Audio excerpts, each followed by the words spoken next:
हर हर महादेव। नमस्कार दोस्तों, स्वागत है आपका हमारे इस चैनल में जिसका नाम है शिव भक्ति। दोस्तों, आज की इस वीडियो में हम सुनेंगे विजया एकादशी की व्रत कथा। धर्मराज युधिष्ठिर बोले, हे जनार्दन, फागुन मास के कृष्ण पक्ष की एकादशी का क्या नाम है तथा इसकी विधि क्या है? कृपा करके आप मुझे बताएं। श्री भगवान बोले, हे राजन, फागुन मास के कृष्ण पक्ष की एकादशी का नाम विजया एकादशी है। इस विजयादशमी के महात्म के श्रवण पठन से समस्त पाप नाश हो प्राप्त हो जाते हैं।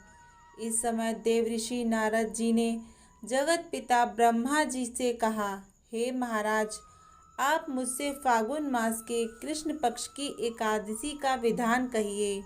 ब्रह्मा जी कहने लगे, हे नारद, विजया एकादशी का व्रत पुराने तथा नए पापों को नाश करने वाला है।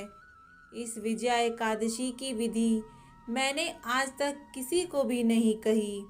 यह समस्त मनुष्यों को विजय प्रदान करती है। त्रेता युग में मर्यादा पुरुषोत्तम श्री रामचंद्र जी को जब 14 वर्ष का वनवास हो गया, तब वे श्री लक्ष्मण तथा सीता जी सहित पंचवटी में निवास करने लगे। वहां पर दुष्ट रावण ने जब सीता जी का हरण किया, तब इस समाचार से श्री रामचंद्र जी तथा लक्ष्मण अत्यंत व्याकुल हुए और सीता जी के खोज में चले गए। घूमते घूमते जब वे मरड़ा सत्र जटायु के पास पहुँचे, तो जटायु उन्हें सीता जी का वृत्तांत सुनाकर स्वर्गलोक चला गया। कुछ आगे जाकर उनकी सुग्रीव से मित्रता हुई और बाली का वध किया। हनुमान जी ने लंका में जाकर सीता जी का पता लगाया और उनसे श्री रामचंद्र जी और सुग्रीव की मित्रता का वर्णन किया। वहां से लौटकर हनुमान जी ने भगवान राम के पास आकर सब समाचार कहे। श्री रामचंद्र जी ने वानर सेना सहित सुग्रीव की संपत्ति से लंका को प्रस्थान किया।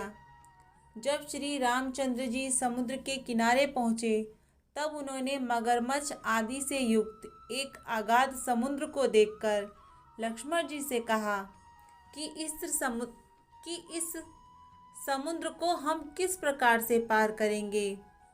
तब श्री लक्ष्मण ने कहा, हे पुराण पुरुषोत्तम, आप आदि पुरुष हैं, आप सब कुछ जानते हैं। यहाँ से आधा योजन दूर पर कुमारी द्वीप में वक्तालभ्य नामक के मुनि रहते हैं। उन्होंने अनेक ब्रह्मा देखे हैं।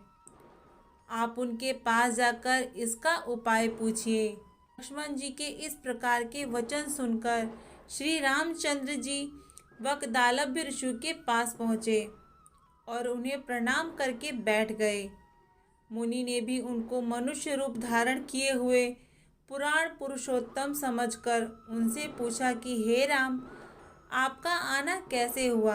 रामचंद्र जी कहने लगे, हे ऋषि, मैं अपनी सेना सहित यहाँ आया हूँ और राक्षसों को जीतने के लिए लंका जा रहा हूँ। आप कृपा करके समुद्र पार करने का कोई उपाय बताइए। मैं इसी कारण आपके पास आया हूँ। वक्तालभ्य ऋषि बोले, हे राम, फागुन मास के कृष्ण पक्ष की एकादशी का उत्तम व्रत करने से निश्चय ही आपकी विजय होगी, साथ ही आप समुद्र भी पार कर लेंगे। इस व्रत की विधि यह भी है कि दशमी के दिन स्वर्ण, चांदी, तांबा या मिट्टी का एक घड़ा बनाएं। उस घड़े को जल में भरकर तथा 5 पल्लव रखें, वेदिका पर स्थापित करें। उस घड़े के नीचे नजा और ऊपर जौ रखें। उस पर श्री नारायण भगवान की स्वर्ण की मूर्ति स्थापित करें। एकादशी के दिन स्नान आदि से निर्वित होकर धूप, दीप, नदेव, नारियल आदि से भगवान की पूजा करें। पश्चात घड़े के सामने बैठकर दिन व्यतीत करें और रात्रि को भी उसी प्रकार बैठे रहकर जागरण करें। द्वादशी के दिन नित्य नियम से निर्वित होकर उस घड़े को ब्राह्मण को दे दें। हे राम, यदि तुम इस व्रत को सेनापतियों सहित करोगे तो तुम्हारी विजय अवश्य होगी। श्री रामचंद्र जी ने ऋषि के कथा अनुसार इस व्रत को किया और इसके प्रभाव से दैत्यों पर विजय पाई। अतः हे राजन, जो कोई मनुष्य विधि पूर्वक इस व्रत को करेगा, दोनों लोकों में उसकी अवश्य विजय होगी। श्री ब्रह्मा जी ने नारद जी से कहा था कि हे पुत्र, जो कोई इस व्रत के महत्व को पढ़ता या सुनता है, उसको वाजपेय यज्ञ का फल प्राप्त होता है।